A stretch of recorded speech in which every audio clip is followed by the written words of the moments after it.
Približne 2000 oravských detí dostalo šancu zúčastniť sa úspešného charitatívneho koncertu Integrácia 2015.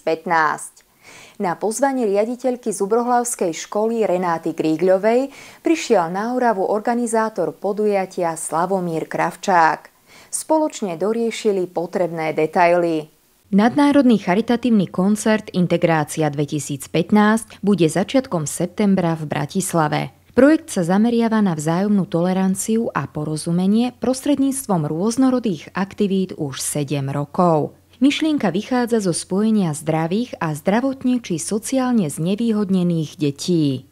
Projekt Integrácia má viacero aktivít, medzi tie také najhlavnejšie patria návštevy krízových centier, návštevy detských domov, návštevy nemocníc, kde pomáhame deťom prekonať ťažšie situácie. Máme v Chorvátsku tábor a máme športu najväčšiu exhibíciu, kde každý rok je 6 000 ľudí a kde chodia slovenská futbalová reprezentácia aj hokejisti slovenskí plus Mufuza.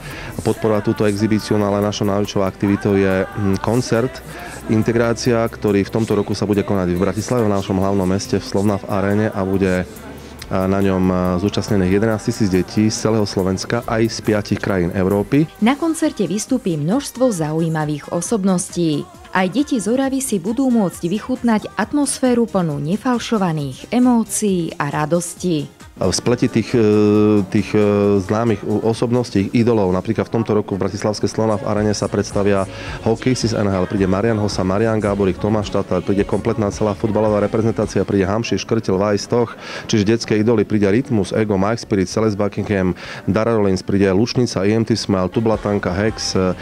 Deti sa môžu tešiť na pána prezidenta, ktorý aj príjme deti z Oravy v prezidentskom paláci.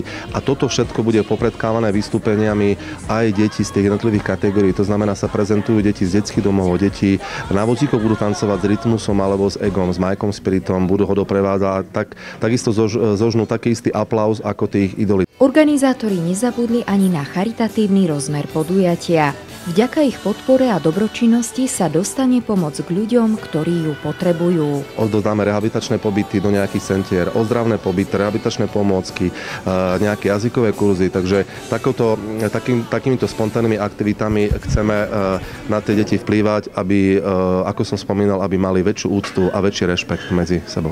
Tí ľudia, ktorí mňa chodili povzbudzovať, tak viac menej teraz som sa im mohol vďačiť, že ja som prišiel či už kvôli ich deťom alebo vnúkom a mohol som im urobiť zase ja radosť pre tých najmenších. Myslím, že to je super nápad, super myšlenka a spojit vlastně takhle dva tábory lidí a udělat z toho jeden krásný velký projekt, a je super, že to vychází a že z toho projektu účastní tolik lidí. Já jsem vůbec nic taky nečekal a nečekal jsem, že je možné, aby mohlo na jedno místo prostě přijít 6 000 lidí a podporovat jednu myšlenku v Prešově. Pro mě to je neuvěřitelné. Slavo, ďakujem za pozvanie. Jednoducho to malo hlavu a petu, čo v podstate má vždy vec, za ktorým sa skrýva srdce. A to tam dneska bolo to vidieť, deti boli nadšené, ja som sa bavila. Treba podporovať tieto veci, treba vrátiť komunite to, čo mi bolo dané. Keď som bol ja malý, tak sa mi venovali a dostal som podporu, tak treba sa venovať možno aj tým deťom, ktoré možno niekedy nedostanú až takú podporu. Z námestova pre televíziu Oravia Monika Huráková.